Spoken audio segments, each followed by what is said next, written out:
Assalamualaikum warahmatullahi wabarakatuh. Waalaikumsalam. Bismillah, alhamdulillah, wassalatu wassalamu ala rasulillah wa ala alihi wa sahbihi wa mawalah. La hawla wa la quwwata illa billah. Subhanal ilma lana illa ma'alamtana innaka antal halimul hakim. Qala Allah Ta'ala, ya ayyuhalladzina amanu taqullaha wa kunu ma'as-shadiqin. Amma ba'd. Para salikin, para kolega, sahabat, atas izin guru-guru kita, mari kita melanjutkan ngaji kitab ini. Terlebih dulu bersyukur kepada Allah, alhamdulillahirabbil alamin ala kulli halin wa nikmatin, dan senantiasa bersolawat Allahumma sholli ala sayyidina Muhammad wa ala alihi wa ashabihi. Para jamaah rahimakumullah, kita masih meneruskan 4 hal yang bisa menyebabkan seseorang jauh dari Allah tapi dekat dengan dunia, membelakangi Allah tapi menghadap dunia, dan dia senantiasa melakukan sesuatu amalan yang jauh dari apa yang diperintahkan oleh Allah. Apa itu? Yang pertama adalah kebodohan, yang kedua imannya lemah, dhaful iman, yang ketiga panjang angan-angan, tulul amal, yang ketiga adalah banyak makanan yang haram dan syubhat yang masuk di dalam diri kita. Kita masih yang ketiga, masih meneruskan. Terakhir kita menyampaikan, mari kita baca sebentar. Wa qala al-mu'allif fi hadzal kitab wa nafdha bima bi ulumiyya fid darain amin ya rabbal alamin. A'udzubillahi minasyaitonir rajim. Bismillahirrahmanirrahim. Faqassir ya akhi, karena itu janganlah engkau terlalu banyak mikir jauh-jauh. Bagaimana ya anak saya, gimana ya masa depan saya 5 tahun lagi, jabat apa, rezeki saya bagaimana, dan lain sebagainya. Yang intinya takut terhadap masa depan. Padahal ar-rizqu biqismatillah, rezeki itu sudah terbagikan.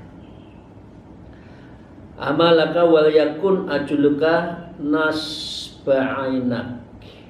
Kita disarankan hendaklah engkau menjadikan ajalmu, ajaluka nasbu'ainak, itu sudah di depan mata. Kadang-kala kita tidak tahu ya, tidak sadar. Yang penting kita ndongak terus ke urusan dunia, akhirnya lupa di depan mata kita akan wafat. Waru akal dhohrika, dan kematian itu sudah ada mengalir di punggungmu itu, tapi orang gak sadar bahwa kita memang segera akan wafat. Nah, karena itu wasta'in ala dzalika bil iktsari min dzikri hadhil ladzat. Karena itu kamu harus berpikir, minta bantuan menghadapi apa ala dzalik, artinya kembalinya kepada tulul amal, yaitu bil iktsari min dzikri hadhil ladzati, memperbanyak mengingat ke pemutusan dari kelezatan. Soalnya kalau kita urus terus kelezatan, habis ini makan apa, habis itu makan mana, restoran mana, nggak ada habisnya. Dan itu tahu-tahu kita wafat. Wa mufarrik jama'ati, dan pemisah dari sebuah perkumpulan, yang itu artinya wafat. Karena sudah wafat itu laula akhrati ila ajalin qarib Fasaddaqa wa kum minas sholihin, tidak ada lagi. Ya Allah, tangguhkan kematian saya akan sedekahkan harta saya akan menjadi orang soleh. Enggak, udah habis, nggak bisa. Ya. Wa tafakkur fima indaraka amamaka, dan renungilah tentang apa yang ada di dekatmu yang segera akan hadir, yaitu kematian. Minal ma'arifi wal ghurbati, berupa tanda-tanda kematian dan berbagai keanehan. Bapak Ibu sekalian, ya, wastaghlif qurbal maut, dan rasakan betapa dekatnya kematian ini. Ma'arifil ghurubat, Bapak Ibu sekalian, seperti sumber usia kita, uban tidak bisa dibohongi. Tahu-tahu uban banyak. Pipi kita yang dulu kenceng, kenyal, sekarang mulai kendor. Sekitar pipi kita sudah gambleh. Maaf, ngerti gambleh enggak? Sudah turun ini, ya. Pipi itu sudah turun, ditarik sini pakai operasi yang turun lagi, yang namanya faktor alami kok. Otak kita sudah mulai kendor, ya. Sedikit-sedikit lupa. Loh, ngono itu loh, nggak ingat kalau kita mau mati, kita akan wafat, itu nggak aneh. Coba kita lihat yang laki seperti saya, coba kumisnya itu nggak dipotong, putih semua udah. Ibu-ibu pakai kerudung, buka di kamar-kamar, putih semua. No loh, masih urusan dunia enggak entek, enggak ada habisnya. Mata juga sudah blur. Kalau nggak pakai kacamata sudah nggak bisa baca kan, ibu-ibu, bapak-bapak. Ya Allah, itu minal ma'arifil ghurbat, yang tanda-tanda keanehan itu sudah jelas di depan mata, tapi manusia tidak sadar karena masih tulul amal, masih panjang fa innahu aqraba ghaibin yantadhir, karena sesungguhnya kematian adalah perkara yang gaib. Bayang biru, dan kematian pasti akan datang dan menunggu terhadap kita. Punya apa? Jabatan, harta, rumah besar, ditinggal. Punya istri cantik, anak-anak keluar hebat-hebat, nggak ada yang ikut ke kuburan, nggak ada. Kita bukan siapa-siapa lagi. Dulu dipuja-puja, ya, akhirnya orang mendekat pun tidak ada yang mau. Kalau kita sudah mati, bekalnya satu, amal hasanah, banyak zikir, sholat malam, baca Quran, ya, sedekah, udah itu aja. Itu amalan-amalan yang akan menemani kita di alam barzakh. Wa kun musta'idan lahu mutakhawwifan, dan jadikan dirimu sebagai orang yang bersedia menantinya, seraya mutakhawwifan, seraya khawatir. Ojo-ojo teko besok, engko bengi, nggak ada yang tahu. Masih megeng-megeng, besoknya nggak ada. Masih ikut rapat, di tengah rapat tahu ndeloso, nggak ada yang tahu. Khauf, mutakhawifan, kita harus khawatir. Naudzubillah, jangan sampai kita wafat dalam keadaan su'ul khotimah. Astagfirullahaladzim, naudzubillah min dzalik. Jangan. Karena itu harus kita membiasakan fi kulli waqtin sa'atin wa halin bi dzikrillah. Harus selalu berzikir setiap saat, tempat, dan situasi apapun. Hujumahu fi jamil halatin, serbuannya itu tiba-tiba wafat itu.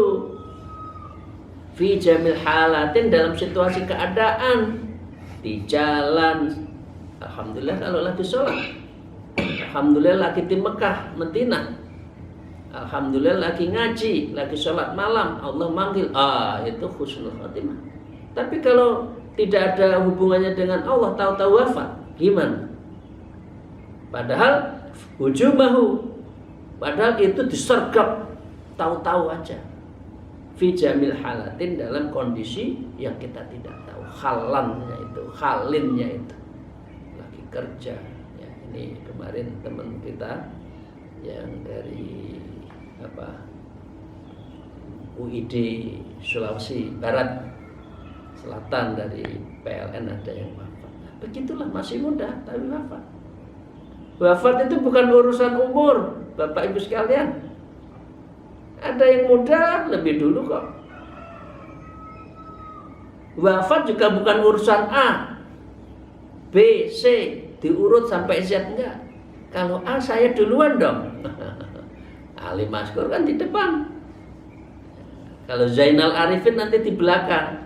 Bukan urusan usia, bukan urusan huruf, tapi itu urusan rahasia Allah yang menyergap setiap saat. Siapkah kita? Punya bekalkah kita? Itu penting. Ya. Waqad kana Rasulullah sallallahu alaihi wasallam yaqul, dan sungguh Rasulullah telah bersabda, walladzi nafsi biyadihi ma rafa'tu tarfayya, demi zat yang jiwaku ada di dalam kekuasaannya, aku mengangkat kedua mataku, wa dhanna anni akhfidhu, ya, dan aku menyangka bahwa aku bisa merendahkan mataku itu, hatta abdadha, hingga aku wafat. Enggak bisa. Nggak ada yang tahu. Wafat ya wafat, bukan urusan tua muda. Seakan-akan kalau masih muda kenceng kinclong kulitnya, wajahnya, di blush on, wah udah cantik-cantik. Nggak ada yang tahu wafat. Laki juga gitu. Orang tua, maaf, 80 dikira mau wafat, nggak wafat-wafat. Nah, ini kalau kita panjang umur, moga-moga dibarengi dengan wa ahsanu amaluhu. Semakin tua umurnya, semakin banyak amalnya. Nah, itu yang kita minta kan. Wala akalta luqnatan, hingga aku makan satu suapan, fadhanantu anni usjiha, lalu aku bisa menyangka bahwa aku bisa menelannya. Orang sakit saja ngeluh meriang, ngulu mangananana wangel ra kaprah, nelen makanan sulit, dikira udah aku ben sehat makan. Wafat bukan urusan makan, wafat bukan urusan sehat, tapi wafat itu, mati itu urusan Allah, rahasia Allah. Dikira kalau makan terus setiap hari akan sehat, enggak, belum tentu. Enggak akan mati, enggak. Itu rahasia. Cuma pertanyaannya cuma satu aja. Apa yang kita persiapkan? Kalau sudah itu semua datang, hatta a'udzu biya minal maut, hingga aku tersedak sebab suapan itu karena wafat. Wafat itu simple. Orang dehem wafat, orang tersedak wafat, orang angop wafat, orang melangkah wafat, banyak. Jadi ini simple. Tapi orang tidak sadar.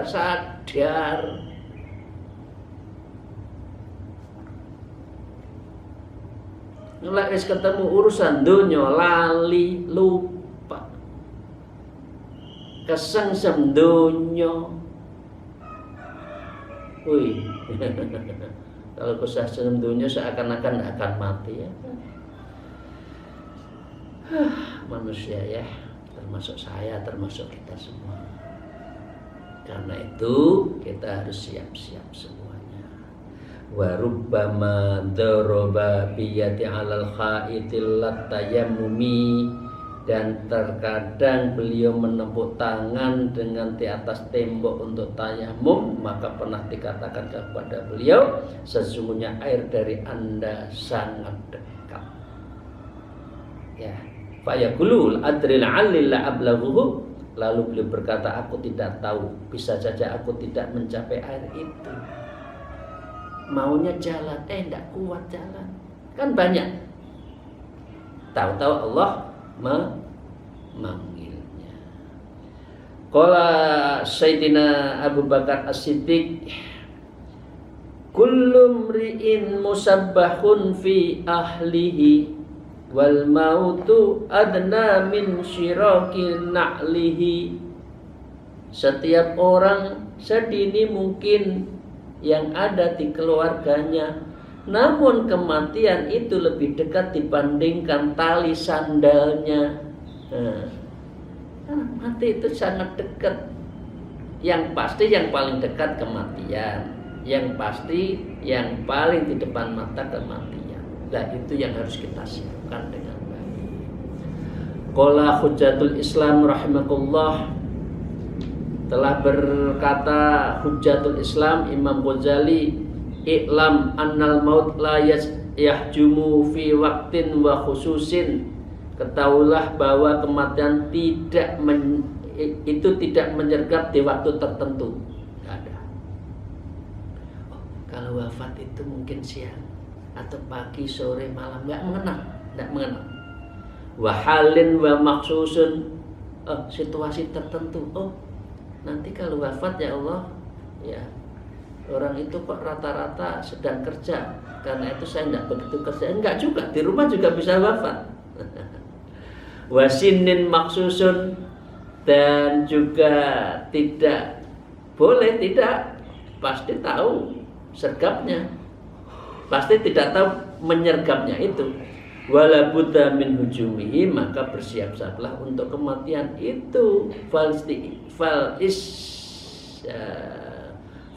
istiqmadulahu, maka kamu harus bersiap-siap. Aula minal istiqdad di dunya, itu lebih penting daripada Anda mempersiapkan urusan dunia.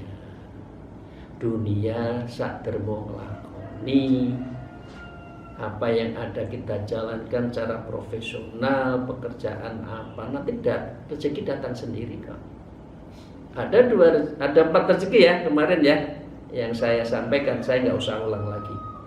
Ya, ada yang dibagi, dijanjikan, ditambahkan, dimintakan, itu kan tergantung amalan kita.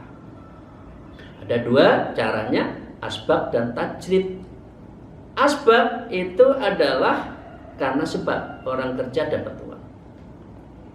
Ada orang kerja keras, kerja dapatnya juga banyak. Ada orang kerja keras tapi nggak dapat banyak. Ada yang tidak terlalu banyak kerja, uangnya banyak. Itu karena sudah dikehendaki oleh Allah. Ini makomnya adalah tajrid. Karena apa? Mukasyafah. Karena apa? Musyahadah.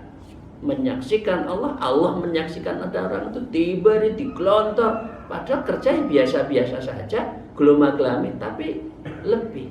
Nah, jadi kalau sudah lebih, semakin banyak kita keluarkan, semakin Allah akan banyak mengisi. Jadi jangan takut miskin karena sedekah. Nggak ada, itu rumusnya orang sedekah miskin itu nggak ada. Orang sedekah ya akan ditambah oleh Allah. Oke, yang terakhir Bapak sekalian yang saya hormati, berarti ini yang keempat.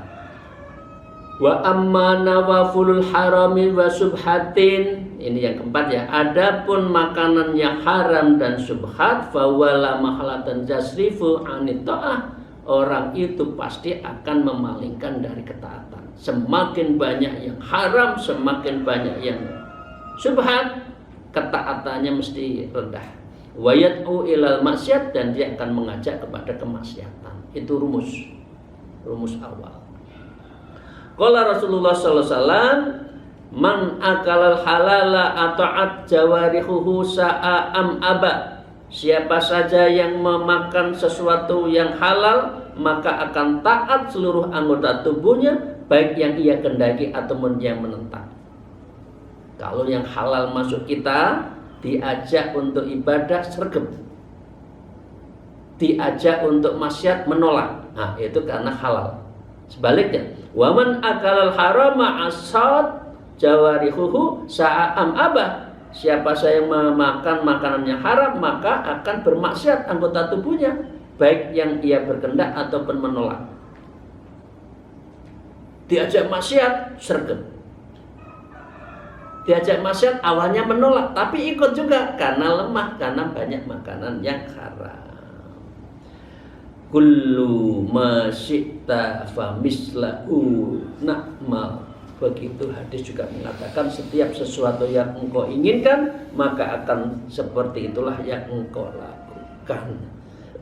Jadi itu ya Bapak sekalian, jaga. Moga-moga kita tidak makan seperti itu, yang haram dan yang syubhat. Wa qala ba'dul arifin, dan sebagian ahli ma'rifat mengatakan ma qata'al khalqu 'anil haq. Tidak ada terputus sesuatu dari Allah yang maha, wa akhrajuhum min dairil wilayah, dan Allah tidak akan mengeluarkan mereka dari kewalian, dari seseorang yang alim yang mempunyai karamah, illa adama taqassihim an hadil luknatan, kecuali mereka tidak telitian mereka terhadap sesuatu yang ia makan, ya, wa akil haram wa subhan, dan dia memakan sesuatu yang haram dan sesuatu yang syubhat. Jika banyak haramnya, orang akan cenderung tidak berbuat baik. Berarti orang-orang baik akhirnya menjadi mantan orang baik, ya, gitu ya. Karena banyak haramnya. Wa inna ata'a fata'atuhu ghairu maqbulatan, dan dia melakukan ketaatan, maka ketaatannya tidak diterima oleh Allah. Karena banyak yang haram di dalam diri kita, di dalam diri manusia. Li'anna Allah innama yataqabbalu minal muttaqin, karena sesungguhnya Allah hanya akan menerima amal itu bagi orang yang takwa. Wallahu thayyibun, Allah itu senang, Allah itu zat yang maha baik. Layak balu illa thayyiban, dia tidak akan menerima amalan kecuali yang baik. Karena itu makanlah yang halal. Saya lanjutkan, wa qala al-mu'allif fa amsik ya akhi, maka tahanlah dirimu wahai saudaraku, antanawulil harami wajuban, dari mengambil sesuatu yang haram itu harus wajib. Kita harus punya prinsip. Wa antanul subhata wara'an, dan kita tidak mau mengambil yang yang subhat itu karena sikap warok kita, kehati-hatian kita. Itu Bapak sekalian, karena itu impactnya sangat besar. Wa alaika bidul halal, karena itu carilah yang halal. Fa inna talaba faridatun ba'dul faridah, sesungguhnya mencari yang halal adalah kewajiban setelah kewajiban lainnya. Fa idza dharal bihi, lalu apabila engkau telah berhasil dengannya, fakul minhu qasdun, kalau makan yang cukup. Wal albisu minhu qasdun, dan berpakaian yang sederhana. Ya, sedikit makan, bukan sedikit-sedikit makan. Nah, itu Bapak cukupnya. Wala tusrif, jangan berlebihan. Fa innal halal la yahtamilu saraf, karena sesuatu yang halal itu tidak mengandung keborosan. Ya. Iyyaka wasyubu, hati-hatilah engkau akan kenyang. Fa innahu minal halali mubdiun an kulli syarin, karena sesungguhnya kekenyangan itu sesuatu dari sesuatunya halal adalah sumber dari setiap kejelekan. Kita kenyang, sholatnya biasanya ngantuk. Habis buka kita makan banyak, tarawihnya menjadi males. Itu rumus. Fa kaifa minal haram, lalu bagaimana dengan yang haram? Makan yang halal banyak saja jadi orang tidak ahli ibadah, apalagi yang dimakan yang haram. Moga-moga bugih Bapak, terutama bapak-bapak yang ini menjadi pemimpin keluarga. kita cari yang halal. Terakhir, wa qad qala alaihi salatu wassalam, dan telah bersabda Rasulullah sallallahu alaihi wasallam, ma mala abnu adaman ri'aan sarran min badnihi, sesuatu yang memenuhi usus anak Adam dapat membahayakan perutnya dari sisi kesehatan. Tapi dari sisi spiritual, kalau banyak orang makan haram, ibadah wajibnya teledor. Kalau banyak makan yang subhat, ibadah sunnahnya teledor. Itu rumusnya. Kita introspeksi aja, apa yang salah diri kita dalam sehari, 2 hari, seminggu ini kok males banget sih baca Quran. Saya kok males banget sih sholat malam. Gangguannya ada aja, misalkan itu. Itu berarti harus kita introspeksi apa yang masuk di dalam diri kita ini. Fa ingkana mahalata fatulutul ta'ami, mencukupi anak Adam beberapa makanan yang harus itu untuk yukminu sulbah. Yang penting tuh tegak, bukan urusan kenyang-kenyang. Fa in kana la mahlal fatulutun li ta'ami, kalau makan itu cukup sepertiga dari perut kita, jangan dibleken. Peh mangane enak diblekno. Ya, jangan. Wa dhulutun li syarabihi, yang sepertiga untuk minumnya. Wa dhulutun li nafsihi, dan sepertiganya untuk nafasnya. Jadi demikian Bapak sekalian, maka kita sudah menyudahi dari 4 hal yang menghalangi seseorang dekat dengan Allah. Besok kita akan masuk ke topik berikutnya, yaitu tentang hakikat penciptaan makhluk. Itu bab berikutnya di dalam kitab Risalatul Mutakarrah. Semoga Allah memberikan kemudahan kita, memberikan futuhul qulub, dibukakan pintu hati kita dalam hal-hal kebaikan, ngaji, zikir, sholat malam, berbuat baik. Demikian, terima kasih. Mohon maaf atas segala kekurangan saya. Akhirul kalam, al-afu minkum, wallahul muwaffiq ila aqwamit thariq. Assalamualaikum warahmatullahi wabarakatuh.